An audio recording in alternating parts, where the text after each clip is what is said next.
Bueno, muchas gracias, Raquel, por la lectura. Era un poquito larga y no te había avisado antes, así que gracias y perdona. Ya no estamos muy acostumbrados, ¿no?, a lecturas tan largas, y el pueblo de Israel en Nehemías, si recordáis, estuvo todo un día entero, mañana, tarde y noche, escuchando leer la palabra y no se les hacía largo. Bueno, esto es solo un pequeño paréntesis. Traigo saludos de la iglesia en Tarragona, que si no igual luego me preguntarán y me echarán la bronca, donde nos congregamos Raquel y yo y toda la familia.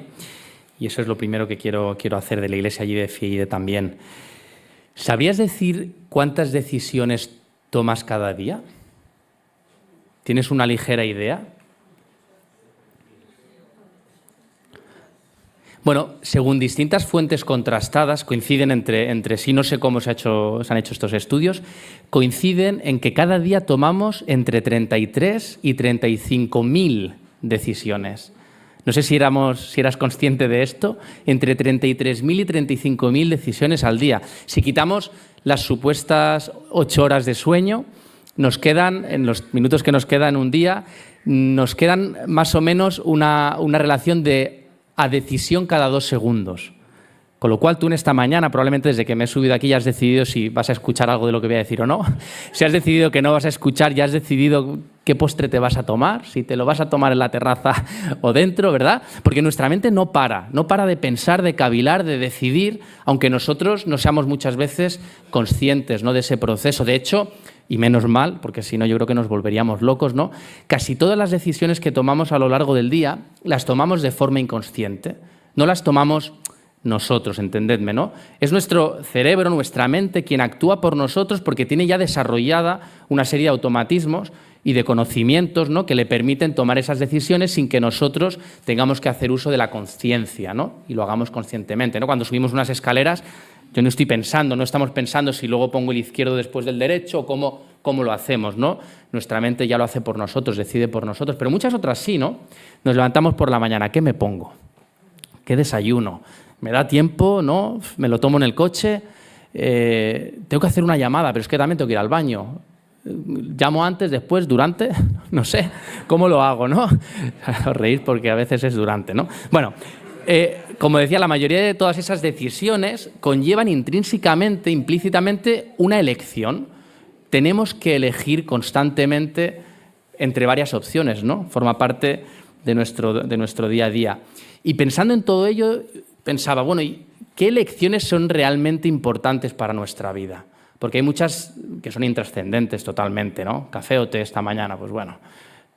¿Qué elecciones son realmente importantes en nuestra vida? Bueno, yo creo que sin duda la elección de personas, ¿no? Desde pequeñito yo recordaba, ¿no?, y decía, bueno, ¿qué me importaba a mí de pequeño? Pues lo que me importaba de pequeño, si ese día en el patio del colegio me tocaba escoger equipo jugando a fútbol, era escoger a las personas adecuadas, porque mi objetivo del día era ganar el partido de la hora del patio, ¿no? La elección de amistades, ¿no? Cómo la elección de amistades influye y ha influenciado en vuestra vida, si pensáis, ¿no?, en vuestra infancia, vuestra adolescencia, vuestra juventud, ya de adultos. Qué importante es escoger y elegir a las personas adecuadas, ¿no? Elección de pareja, fundamental, ¿no? Qué importante es también elegir bien. Y es que cualquier organización o cualquier persona, la elección, y de aquí sé que hay algunos recursos humanos, Lisi, Raquel también, es fundamental para cualquier organización. Si eliges mal, puede ser un desastre, ¿no? Si eliges bien, puede ser un éxito. Bueno, como iglesia vivís momentos en los que os está tocando escoger, ¿verdad? Elegir a personas también. Sustituto para Rubén, ¿no?, en el pastorado. Relevos para aquellas personas que también están sirviendo en distintos ministerios. Y es que es algo natural que si no pasa mañana, pasará pasado mañana o al otro, en una semana, un mes, un año, forma parte de la vida de las iglesias, ¿no? Y la pregunta en la que me gustaría que meditemos en esta mañana es ¿cómo escoge el Señor?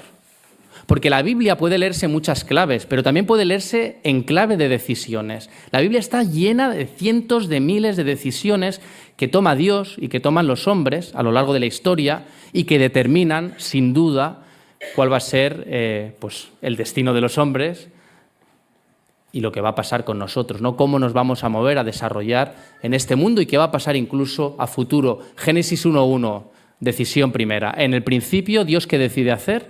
Crear los cielos y la tierra. Último capítulo de la Biblia. El Señor decide, aunque ya lo había anunciado antes, volver a buscarnos un día. Decisiones continuas y elecciones de personas, cientos de personas escogidas a lo largo de la historia y recogidas esas elecciones en la Biblia. Pues vamos a hacerlo, vamos a intentar responder a estas preguntas. ¿Cómo escoge el Señor? ¿Cómo escogemos nosotros? Cada uno lo sabéis, ¿no? ¿Qué criterios utilizáis vosotros para determinar aquellas personas que son aptas o no aptas para ciertas labores, funciones, incluso, porque a veces miramos solo hacia el lado, incluso para hacer una reflexión interna, personal y pensar, oye, ¿soy yo elegible para algo a los ojos del Señor? ¿Cómo escoge el Señor? ¿Cómo escoges tú? ¿Estamos alineados con la voluntad del Señor, con los criterios del Señor? Pues vamos a acercarnos a la historia que nos ha leído Raquel, a la historia de Gedeón, porque es la historia de una persona escogida por Dios. No hemos leído ese momento en el que Dios escoge precisamente, pero lo vamos a leer. Y os voy a poner un poquito en contexto, ¿vale? De esta historia, porque nos la encontramos en el libro de Jueces. Gedeón es un personaje relativamente conocido, que vive en un momento histórico, yo creo que bastante tenebroso del pueblo de Israel, ¿no? Un periodo de tiempo que se extiende por unos 400 años y que se resume con un versículo que se repite varias veces en el libro de los Jueces y que es brutal, ¿no? O sea, en aquel momento, en aquel tiempo, no había rey en Israel y cada uno hacía lo que bien le parecía. Ha habido la traducción a la versión moderna, lo que le daba la gana, pues lo mismo, ¿no? Cada uno hacía lo que quería porque no había rey humano y tampoco había Dios. Había Dios, entendedme, ¿no? Pero Jehová no era reconocido como rey. Había pasado toda aquella generación que había conquistado la tierra prometida, de la mano primero de Moisés, bueno, acercándoles hasta las puertas, y luego Josué conquistando parcialmente aquella tierra, al final acomodándose, asentándose en la tierra, coexistiendo y conviviendo con naciones extranjeras, ¿no? ¿Y qué ocurre? Que esa generación muere, toda esa generación pasa, la que había conquistado la tierra, ¿y qué nos dice Jueces en los primeros versículos? Que la siguiente generación, ¿qué hace? Se olvida de todo. Y mira que Moisés había incidido, ¿verdad?, antes de irse, Deuteronomio, recordad, cada 3 versículos, el mensaje de Moisés, recordad, pues se pasa una generación y no se acuerdan de nada, no sabían quién era Jehová, no sabían lo que Jehová había hecho por sus antepasados, por sus padres. Y se repiten estos 400 años tenebrosos, oscuros de la vida del pueblo de Israel, un mismo patrón, ¿no?, que vemos constantemente repetido a lo largo de y que se recoge en este libro, ¿no? Israel se rebela, da la espalda a Dios, le desobedece, se olvida de que existe. ¿Qué hace Dios? Cumple su promesa. Les entrega, les somete a uno de esos pueblos extranjeros que coexistían y que convivían en la tierra con ellos. ¿Qué ocurría después? Que cuando el pueblo ya no podía más, estaba destrozado, destruido, decía, ¡ostras! Alguno diría, había un Dios por ahí de nuestros antepasados, vamos a intentar clamar a ver qué, ¿no? Clamaba Israel, ¿y qué hacía el Señor? Pues también era fiel a su promesa, ¿no? Si os volviereis a mí, si clamáis, ahí estaré.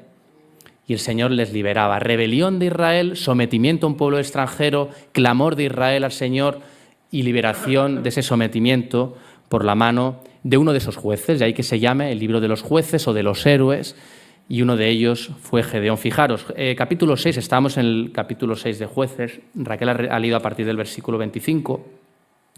Versículo 1, aquí vamos a ver el patrón que os comentaba, ¿no? Los hijos de Israel hicieron lo malo ante los ojos de Jehová. Lo primero, ¿no? ¿Qué sucede a continuación? Y Jehová los entregó en manos de Madián por 7 años. No voy a leer aquí, lo podéis leer en casa, pero los primeros 8 versículos relatan qué significaba eso. O sea, lo duro, las calamidades que pasó el pueblo de Israel sometidos a este pueblo.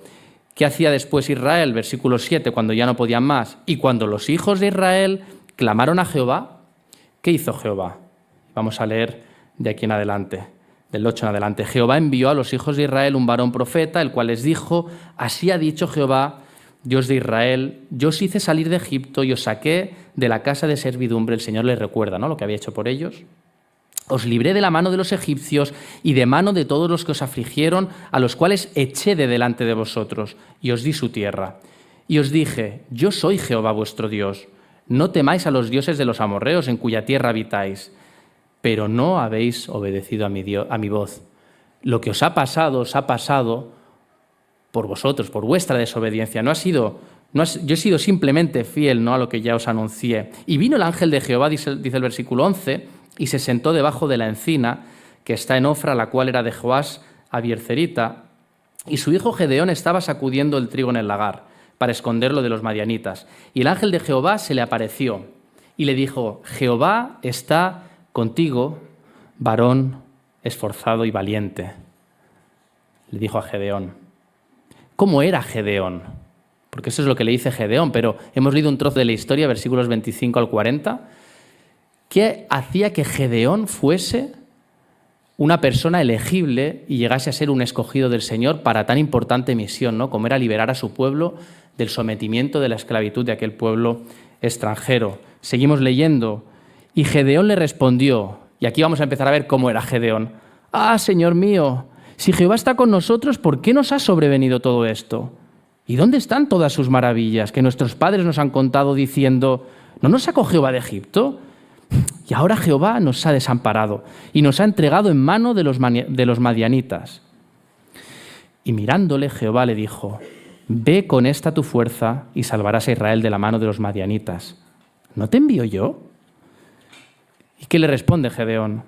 «Ah, Señor mío, ¿con qué salvaré yo a Israel? He aquí que mi familia es pobre en Manasés y yo el menor de la casa de mi padre». Y Jehová le dijo: «Ciertamente yo estaré contigo y derrotarás a los madianitas como a un solo hombre». Y él respondió, Gedeón: «Yo te ruego que si he hallado gracia delante de ti, me des señal de que tú has hablado conmigo. Te ruego que no te vayas de aquí hasta que vuelva a ti, y saque mi ofrenda y la ponga delante de ti». Y él respondió: «Yo esperaré hasta que vuelvas». Y entonces, entrando Gedeón, preparó un cabrito y panes sin levadura de un efa de harina, y puso la carne en un canastillo y el caldo en una olla, y sacándolo se lo presentó debajo de aquella encina. Entonces el ángel de Dios le dijo: «Toma la carne y los panes sin levadura y ponlos sobre esta peña, y vierte el caldo». Y él lo hizo así. Y extendiendo el ángel de Jehová el báculo que tenía en su mano, tocó con la punta la carne y los panes sin levadura, y subió fuego de la peña, el cual consumió la carne y los panes sin levadura, y el ángel de Jehová desapareció de su vista. Viendo entonces Gedeón, que era el ángel de Jehová, dijo: «Ah, Señor Jehová, que he visto al ángel de Jehová cara a cara». Pero Jehová le dijo: «Paz a ti, no tengas temor, no morirás».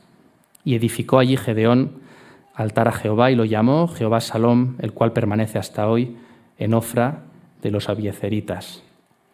¿Cómo era Gedeón? ¿Cómo era Gedeón a los ojos de los hombres? En una primera mirada, ¿era realmente un buen candidato para la misión que se presentaba? Pues a mí a simple vista, Gedeón me parece que era un hombre miedoso, un hombre desconfiado y un hombre incrédulo, ¿no? Un hombre miedoso. No sé si sois personas miedosas o no. Yo tengo una experiencia de cuando era muy pequeñito, que sería exagerado decir que me marcó, pero vivíamos en una casa con mis padres y teníamos un sótano. Y eso es una mala idea, tener sótano en una casa con niños, y peor idea tener la despensa con la comida en el sótano, porque estás cocinando y te hacen falta cosas. Y si estás cocinando, mis padres cocinaban, pues algún niño tenía que ir a buscar la comida al sótano, ¿no? Y entonces yo temía ese momento, durante la cena especialmente, si era de noche y no había luz. «Óscar, ¿puedes ir a por un paquete de arroz?» «Sí, ¿a qué cajón?» No, al cajón no, al sótano». Bueno, yo bajaba: «Mami», pero decía: «No, papi, cantadme una canción». Y entonces mi madre, no sé si esto alguna vez lo he compartido con alguno de vosotros, mi madre me cantaba siempre la misma canción con toda su buena intención, pero el efecto que producía en mí era terrible. No sé si la conoceréis, una canción que dice: «Dos estarán», ¿conocéis? «Moliendo en un molino», ¿no? «Dos estarán moliendo muy tranquilos, uno se irá y el otro quedará. Debes estar listo, pronto Cristo vendrá». Claro, yo bajaba, digo: «Aquí viene Cristo», ¿no? No sabía si era mejor que se te llevase Cristo que te dejase, pero claro, y sobre todo cuando llegaba, cogía lo que sea, la bajada, vas controlando lo que ves, pero cuando dabas la vuelta, dices: bueno, que viene Cristo. Era como el hombre del saco para mí, quizá tampoco lo sabía explicar bien a mis padres, pero un poco producía eso, ¿no? Bueno, esto es una anécdota, ¿no? Pero qué malo es el miedo. Nos puede llegar a paralizar, ¿verdad? Esa emoción que se produce cuando de manera real o imaginaria nos sentimos en peligro, ¿verdad? Y nos ponemos en alerta y nos preparamos o bien para huir o escondernos, o bien para pelear y luchar, ¿no? Porque pensamos que a lo mejor vamos a ser agredidos o lo que sea y nos ponemos ya en defensa, ¿no? Qué malo es el miedo. Pues parece que en Gedeón produjo algo similar a lo que produjo en mí, ¿no? Ese regreso de Cristo, y luego en mí entendí que era algo bueno, bonito y esperado, ¿no? Pero para mí que Cristo volviese era algo, ostras. Pues para Gedeón parece que Jehová se le aparezca era una maldición, ¿no? Era como, ostras, pero ¿dónde estabas tú? Pero, ay, que te he visto y ahora qué va a ser de mí, ¿no? Era como todo malas noticias para Gedeón. Gedeón, una persona miedosa. Miedosa cuando el Señor le dice que salvaría a su pueblo, que él era el elegido, y responde, pero si yo soy pequeño, ¿no? El hijo menor de una tribu pequeña, de una familia pobre, ¿yo? Miedoso también cuando obedece a la orden del Señor, ¿no? Y destruye la imagen de Asera y hace lo que le había dicho, pero ¿cómo lo hace? De noche, por miedo, ¿no? Bueno, lógico, también se entiende, ¿no? Pero con miedo a lo que pudiesen decir y sobre todo hacer de él. Y miedoso también cuando se esconde detrás de su padre, ¿no? Se esconde en la casa de su padre, va el pueblo a buscarle, a pedirle explicaciones, a decir, oye, que nos has terminado con nuestro chiringuito, que salga tu hijo, y su hijo no aparece y sale el padre a dar la cara por él, ¿no? Un tipo miedoso. ¿Era Gedeón realmente el más indicado para liberar a su pueblo? Pero es que no solo era miedoso, era desconfiado también, ¿no? La primera vez que el Señor le habla, ¿no? ¿Cómo contesta Gedeón? Ah, Señor mío, si Jehová está con nosotros, ¿por qué nos ha sobrevenido todo esto? Con desconfianza. El Señor le dice, no, te he escogido a ti, tú vas a liberar al pueblo. Pero Señor, pero si estamos sometidos a un pueblo extranjero, no me lo creo. No me lo creo. Desconfiado. Incrédulo. ¿Verdad? Hasta en 3 ocasiones vemos su incredulidad. O sea, Jehová primero envía a un profeta, luego envía a su ángel para hablar con Gedeón y luego le habla directamente a Gedeón. ¿Y cómo le contesta Gedeón después de todo eso? Cuando Jehová además le dice, ciertamente yo estaré contigo y derrotarás a los madianitas, versículo 16, estoy como a un solo hombre. ¿Qué responde Gedeón? Yo te ruego que si he hallado gracia delante de ti, me des señal de que tú has hablado conmigo. Pero si te lo estaba diciendo, ¿no? Con su profeta, con su ángel, ahora él. Y Gedeón le dice, pues si eres tú el que has hablado conmigo, ¿no? Dame pruebas. Y luego vamos al método del vellón, ya nos vamos al final del texto, ¿no? Un método que a veces, incluso entre creyentes, lo recomendamos a otros, el método del vellón, para conocer la voluntad del Señor. Ponle un vellón al Señor, ¿no? Para saber qué es lo que Él quiere, ¿no? Bueno, no digo que esté mal, pero no es la manera en la que Gedeón lo utiliza. Gedeón ya conocía la voluntad del Señor. Gedeón no le pone un vellón al Señor para conocer su voluntad. Gedeón le pone un vellón al Señor porque no se fiaba, porque no confiaba, porque era incrédulo. Y entonces Gedeón, después de todas las pruebas, dice, bueno, Señor, déjame que te pida una última porque es que lo tengo que tener esto claro, si no, no me animo. A ver, algo complicado. Mira, que esta noche pega aquí una rociada que no veas, ¿vale? Y que solo el vellón esté húmedo, que el resto esté seco. Dice el Señor, venga, va, Gedeón. Lo quieres, lo tienes. Al día siguiente, sucede. Y Gedeón dice, ostras, es que igual esa era un poco fácil. Vamos a hacerlo al revés, Señor, permíteme, además es como educado, ¿no? Permíteme, Señor, que te moleste una vez más con otra petición, pidiendo la reconfirmación de la reconfirmación de la confirmación de lo que el Señor ya le había dicho. ¿Qué clase de actitud era esta? ¿Y qué clase de persona, qué clase de carácter para un escogido, ¿no? Miedoso, desconfiado, incrédulo. Y la pregunta lógica todavía no hemos contestado a ella. ¿Qué mira el Señor cuando nos mira? ¿Qué mira el Señor cuando mira a sus escogidos? ¿Cómo escoge el Señor a las personas y por lo tanto cómo deberíamos también nosotros escoger? Bueno, pues yo creo que el Señor nos sorprende siempre, ¿no?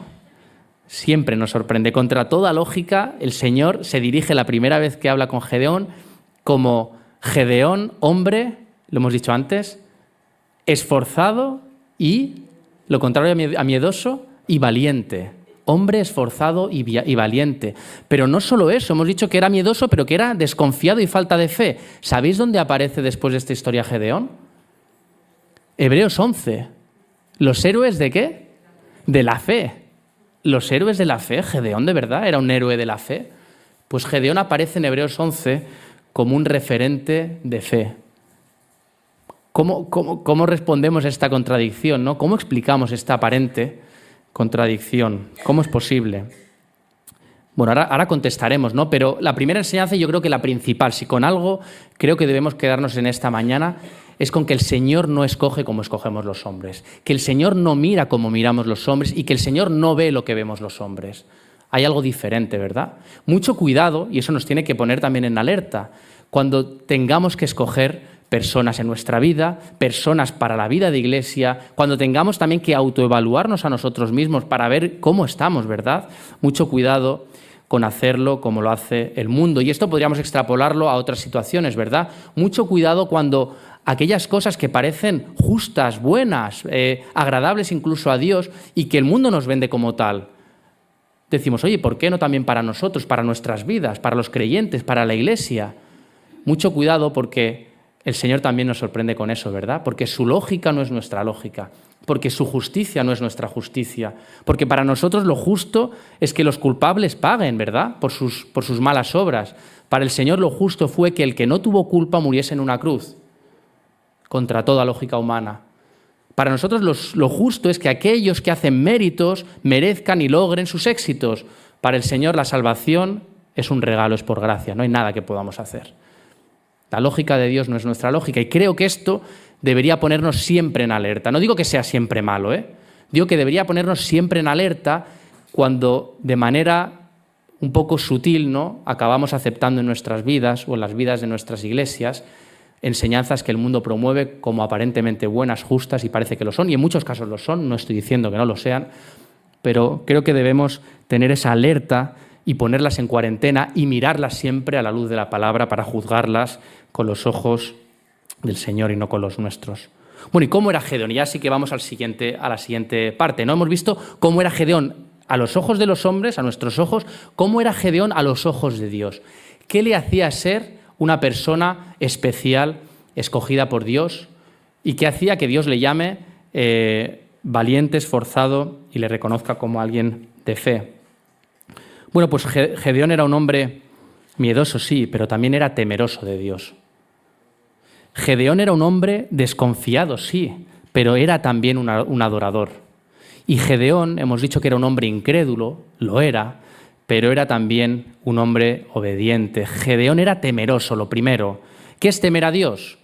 Raquel ha mencionado, ¿no?, en el tiempo de alabanza también acerca de esto. En el Salmo veíamos, ¿no?, lo que significa ese reconocimiento, esa reverencia, ese respeto absoluto.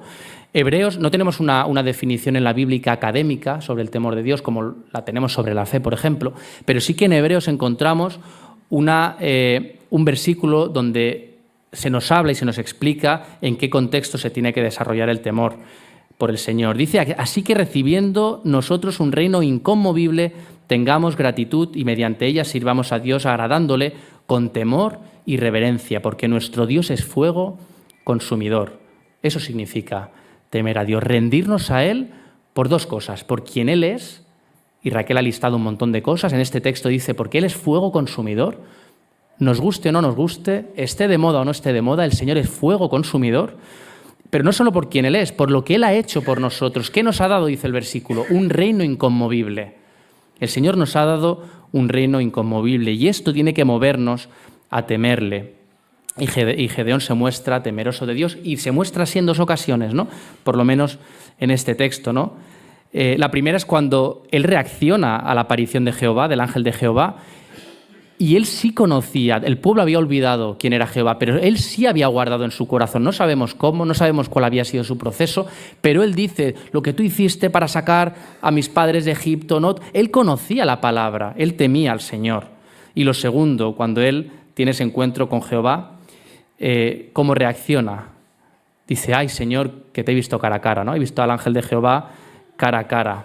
Él pensaba que caería fulminado por ese temor reverente y absoluto que tenía por el Señor. Proverbios 1 nos dirá, versículo 7, ¿no?, que además el temor no es algo malo, no es miedo paralizante, es temor reverente que tiene un beneficio fundamental para nuestras vidas. ¿Cuál es el principio de la sabiduría? El temor de Dios. Y esto lo dijo alguien muy sabio, ¿no? Salomón, el hombre más sabio que pisó la tierra, por lo menos hasta aquel momento. Luego creemos que también, ¿no? Pero el principio de su sabiduría, el principio de nuestra sabiduría es el temor de Jehová. No es un castigo temer a Jehová, es sabio. Gedeón era miedoso, pero era también temeroso. Gedeón era adorador, pese a su desconfianza, pese a su incredulidad. ¿Quién nunca ha dudado de su fe aquí? ¿Quién lo ha tenido siempre clarísimo? Y si eres así, te admiro. Pero es muy normal tener dudas de nuestra fe, especialmente cuando pasamos por momentos de dificultad, de prueba, de enfermedad, muertes cercanas, y te planteas tantas cosas, ¿verdad? ¿Y dónde está el Señor? Y ese Señor que yo había conocido, del que me habían hablado, y ahora no lo veo en mi vida, no lo acabo de ver, no lo siento, ¿no? ¿Os ha pasado? Muchas veces, ¿verdad? Forma parte de nuestro proceso. Y Gedeón lo expresó así también, como hemos visto, esa desconfianza, esa incredulidad, esa falta de fe. Sin embargo, no dejó de adorar. Y eso es lo que le hacía especial. Fijaros que él, cuando tiene ese encuentro con Jehová, aunque duda, aunque desconfía de lo que estaba viendo, de lo que le estaba mandando el Señor, de lo que él había hecho y haría, ¿cómo reacciona? Dice, te ruego que te quedes porque te quiero adorar. Quiero presentarte sacrificios, holocaustos. Quiero poner una ofrenda delante de ti. Y tras su encuentro con ese ángel, también en el versículo 24, dice que Gedeón, ¿qué es lo que edificó? Un altar a Jehová. Gedeón tenía la cabeza hecha un lío. No tenía nada claro. Pero no dejó de adorar al Señor pese a su situación. ¿Qué es la adoración? Adorar no es únicamente venir el domingo a la iglesia, ¿no? A cantar, a dar nuestras ofrendas, a estar con los hermanos. Adorar es algo mucho más completo, ahora se dice holístico, ¿no? Que afecta a todas las áreas de nuestra vida, a todas las esferas y en todo momento, ¿no? Romanos 12 creo que lo define muy bien. Adorar es presentar nuestros cuerpos, lo que tenemos, lo que somos, en sacrificio vivo, útil, en sacrificio santo, significa apartado y completo, en sacrificio agradable, que gusta al Señor. Eso es adorar al Señor. Como humanos pecadores, imperfectos, no importa, con incredulidad, a veces con falta de fe, no importa. Seguimos reconociendo al Señor en nuestra vida, incluso en esos momentos difíciles, sabiendo que Dios siempre es y está aquí. Es el mismo, no cambia. Y somos nosotros, ¿verdad?, los que a veces por nuestra situación nos alejamos, rotamos y le damos poco más o menos la espalda, ¿verdad? Somos capaces de hacer ese ejercicio mental en nuestra vida y de decir, no importa el momento, el proceso en el que esté ahora mismo mi vida, Dios no ha cambiado.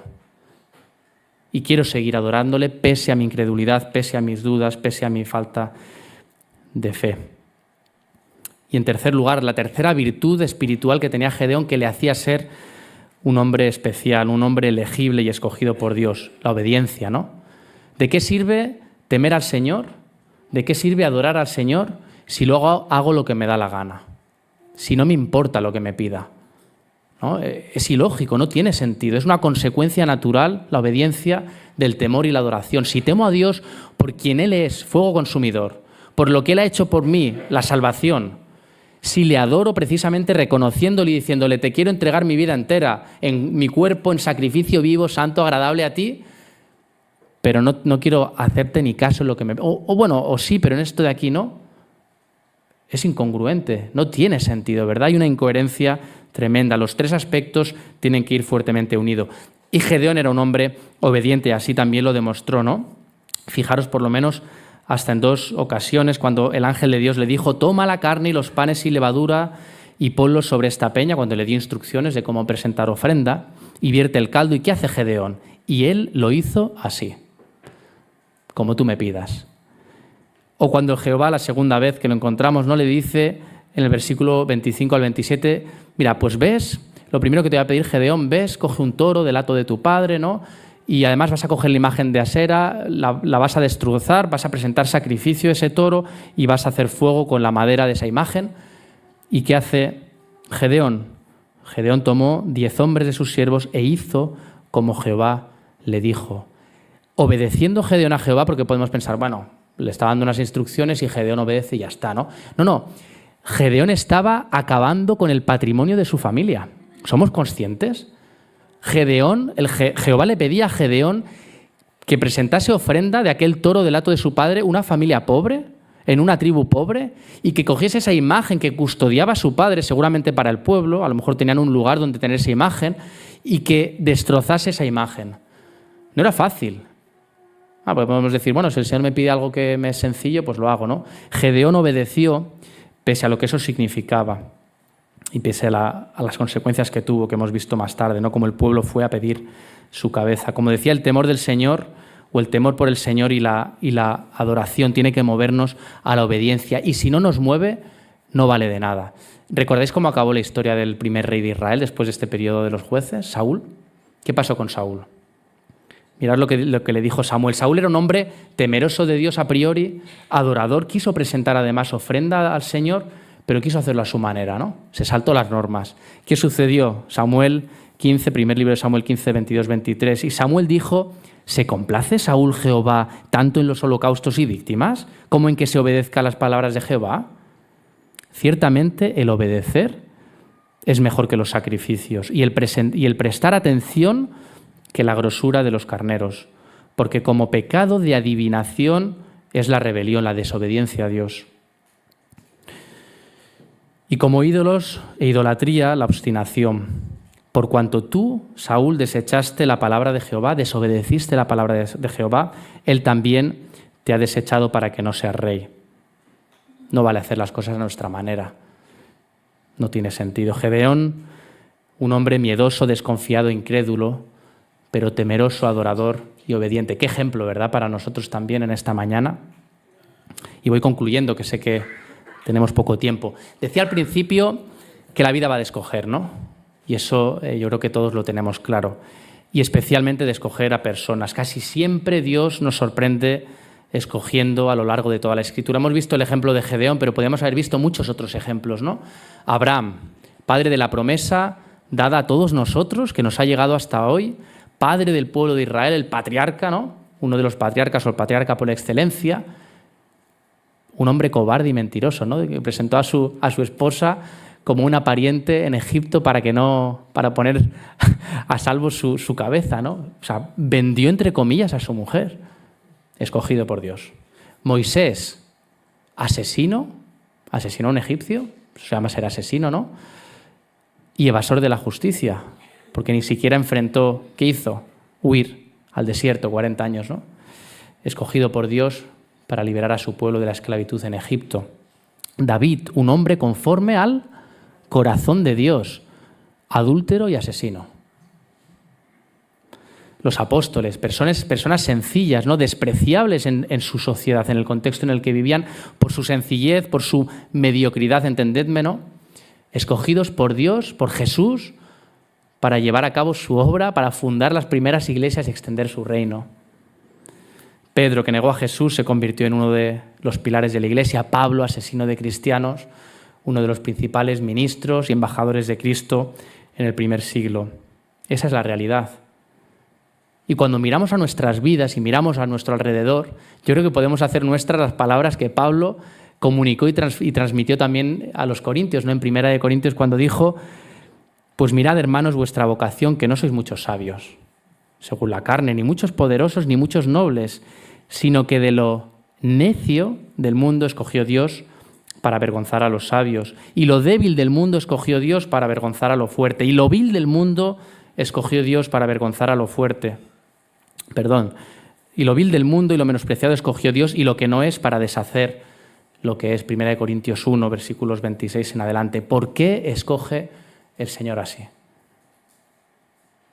¿Por qué escoge el Señor así?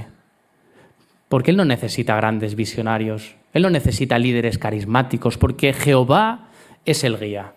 Él indicó y dio instrucciones claras a Gedeón de cómo tenía que hacer las cosas.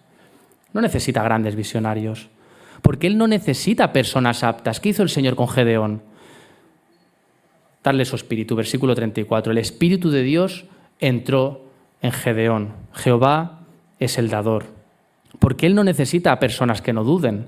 Porque Jehová es paciente y nos da tantas pruebas y señales como necesitemos para convencernos también en nuestro proceso de fe y de crecimiento espiritual, como hizo también con Gedeón. Porque Él no necesita personas perfectas. Él se sirve de personas imperfectas como tú y como yo, porque Él es misericordioso y se deleita siendo misericordioso. Se deleita perdonándonos una y otra vez, aceptando nuestras limitaciones, nuestras debilidades, como también lo hizo con Gedeón. ¿Con qué finalidad? Primera de Corintios, volvemos a enganchar con ese texto, últimos versículos, a fin de que nadie se jacte en su presencia, para que no nos creamos nada. El Señor escoge así para que no nos creamos nada, para que no pensemos que es por nosotros, que es por nuestros medios, por nuestras fuerzas, por nuestros méritos, para que nadie se jacte en su presencia. Y termina ese texto de 1 Corintios, ese capítulo, diciendo, y si alguien quiere gloriarse, gloríese en el Señor. Gloríese en el Señor. ¿Qué clase de persona eres tú? Empezábamos diciendo, ¿a quién escogerías? No, ahora piensa en ti. ¿Qué clase de persona eres tú? ¿Eres miedoso? ¿Desconfiado? ¿Incrédulo? ¿Tal vez un sencillo pescador como uno de sus apóstoles? Bueno, la buena noticia es que Dios se sirve de personas como tú y como yo para hacer su obra. Pese a nuestro pecado, pese a nuestros defectos, pese a nuestras imperfecciones, Dios mira a nuestro corazón. Él no mira lo que mira el hombre. Él no mira lo que miramos nosotros. Y busca que sus hijos seamos temerosos de Él, adoradores y que le obedezcamos. Dios no necesita de grandes guerreros. Gedeón no era un gran guerrero. No era su fuerte. Él ya peleó la batalla y obtuvo la victoria por nosotros, ¿no? En la cruz. No tenemos que pelear más batallas. Y Dios nos dice además, como le dijo a Gedeón, ¿no te envío yo? Ciertamente yo estaré contigo, no tengas temor. Podemos, y es normal, vivir vidas con miedos, pero donde gobierne el temor del Señor. Vivir vidas con desconfianza, sí, pero donde prevalezca siempre la obediencia al Señor. Podemos vivir con dudas, sí, pero la adoración debe ocupar el lugar principal en nuestras vidas. Él ya lo hizo todo, solo teme al Señor, adórale y obedécele. Ese es su llamamiento en esta mañana para tu vida y para la vida de aquellos que también están llamados a servir en esta iglesia. Así que nada, espero y os animo con este mensaje a reflexionar en todo esto y que el Señor os ayude con las casi 20.000 decisiones que os quedan por tomar hoy. Que los bendiga.